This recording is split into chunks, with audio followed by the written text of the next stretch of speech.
இயற்கையின் நீதிகள் பார்த்தோம் என்றால் எல்லாவற்றிலுமே ஒன்றுக்கொண்டு எதிர்ப்பதமாக உள்ளது. நல்லது என்றால் கெட்டது, இருட்டு என்றால் வெளிச்சம், ஆங்கிலத்தில் நெகட்டிவ் பாசிட்டிவ், நேர்நிலை எதிர்நிலை, தேவர்கள் அசுரர்கள், இப்படி சொல்லிக்கொண்டே போகலாம். என்றால் இது எல்லாம் வியாசகர் அன்று 2000-3000 ஆண்டுகளுக்கு முன்பு எழுத்தறிவில்லாத காலத்திலேயே இதை உணர்த்தினார். தேவர்கள் அசுரர்கள், பாசிட்டிவ் நெகட்டிவ் என்று. மேரு என்ற மலையை மத்தாக வைத்து வாசுகி என்ற பாம்பை கயிறாக வைத்து பாற்கடலிலே கடையும் பொழுது அந்த கடைந்தவற்றில் வந்த அமிர்தத்தை அதை விழுங்கியவர்கள் அனைவரும் தேவர்கள் என்றும், அதிலே வந்த கழிவின் தன்மை விஷத்தின் தன்மையை அது உண்டவர்கள் அசுரர்கள் என்றும் காட்டினார். ஆக இவர்கள் தேவர்கள் நல்லவர்கள், அசுரர்கள் கெட்டவர்கள் என்று நாம் அப்படி பார்க்க வேண்டியதில்லை. ஒரு இயக்க சக்தியின் அந்த இயக்கத்திற்குண்டான மூல சக்திகளை அந்த இயக்கமே தொடர்ந்து செயல்பட வேண்டும் என்றால் எப்படிப்பட்ட நிலை வேண்டும் என்பதைத்தான் அங்கே கடைசல் என்று சொல்வது போன்று ஒரு பக்கம் இழுக்க மீண்டும் மறுபக்கம் இழுக்க, இப்படி மாறி மாறி இழுக்கப்படும் பொழுதுதான் அது கடைவது போன்று ஆகி அதிலே நல்ல நிலைகளும் உருவாகின்றது, கழிவுகளும் உருவாகின்றது. ஆக அவர் கடைந்து இப்படித்தான் ஒன்றுக்கொண்டு விழுங்கி ஒன்றில் ஒன்று வளர்ச்சி பெற்று இப்படி தொடர்ந்து வளர்ச்சியின் பாதையிலே தான் இயற்கை நீதிகள் ஒரு அணுவாக இருந்தாலும் சரி, மிகப்பெரிய சூரிய குடும்பமாக இருந்தாலும் சரி, இதைத்தான் வியாசகர் என்று தெளிவாக உணர்த்தி சென்றார். அதைத்தான் ஞான விருதிலே விளக்க உரையாக சில நுண்ணிய உணர்வுகளை நமக்கு கொடுக்கின்றார்கள். ஆனால் நாம் மனிதர்களாக இருக்கக்கூடிய நாம் எத்தனையோ உணவுகளை எடுத்துதான் இந்த உடல் மனிதனாக நம்மை இந்த உருவாகி வந்துள்ளோம். நாம் உடலில் நல்ல உணவை உட்கொண்டாலும் இந்த உடல் நல்லதை மட்டும் ஏற்றுக்கொள்கின்றது, அதற்குள் மறைந்துள்ள கழிவை, அதாவது நஞ்சை பிரித்து விடுகின்றது. ஆக நல்லதை எடுத்துக்கொள்கின்றது, கெட்டதை வெளியேற்றி விடுகின்றது.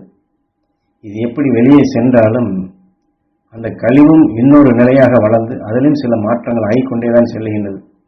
ஆக நாம் கழித்தது என்பது அப்படியே இருப்பதில்லை, அதுவும் இன்னொரு நிலையுடன் கலந்து வளர்ச்சிக்கு போகின்றது. இன்று சொல்வார்கள், மனிதனுடைய கழிவுகளை இயற்கை உரமாக மாற்றுகிறார்கள் என்றெல்லாம் கூட சொல்வார்கள்.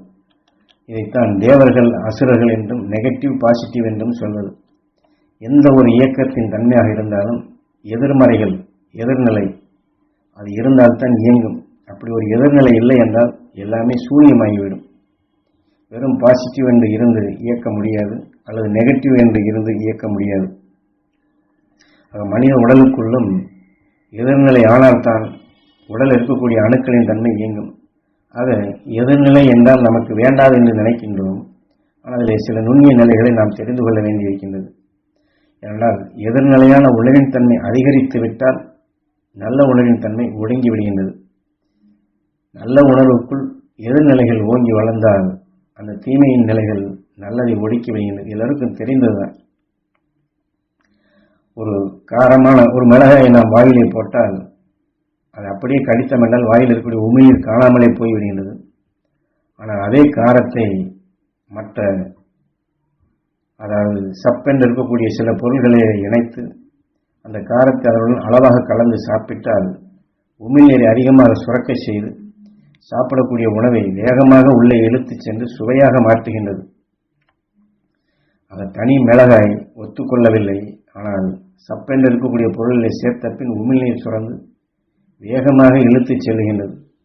இதுபோன்றுதான் தீமையின் நிலைகளுக்குள் நல்லவைகளை அதிகரித்து விட்டோம் என்றால் தீமைகள் ஒடுங்குகின்றது.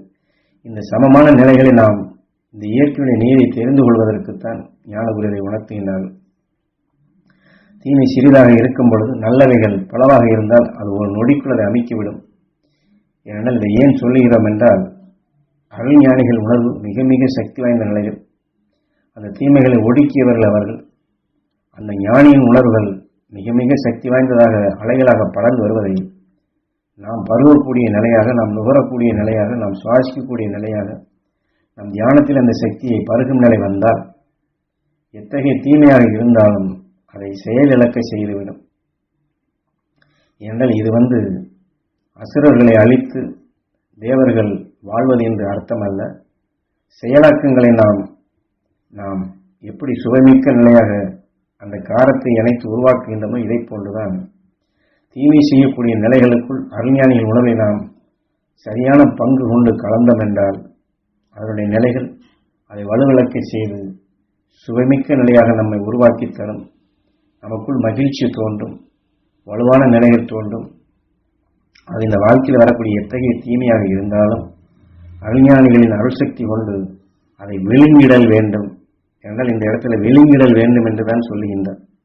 ஆக அந்த அருள் உணர்வு கொண்டு இதை விழுங்கினால் அந்த தீமை அது செயலிழக்கப்பட்டு இந்த தீமை என்பது அதனுடைய செயலாக்கம் தனியாக இல்லாதபடி அந்த மிளகாய் எப்படி அதனுடைய காரத்தை அது சுவையாக நாம் மாற்றிக்கொள்கின்றமோ இதையே சுவைமிக்க நிலையாக உயிருடன் உண்ணும் உணர்வுகளை அது ஒளியாக மாற்றிடும் ஒரு பழக்கம் வர வேண்டும். அந்த பழக்கத்திற்குத்தான் இங்கே பாசிட்டிவ் வேண்டும், நெகட்டிவ் வேண்டும்.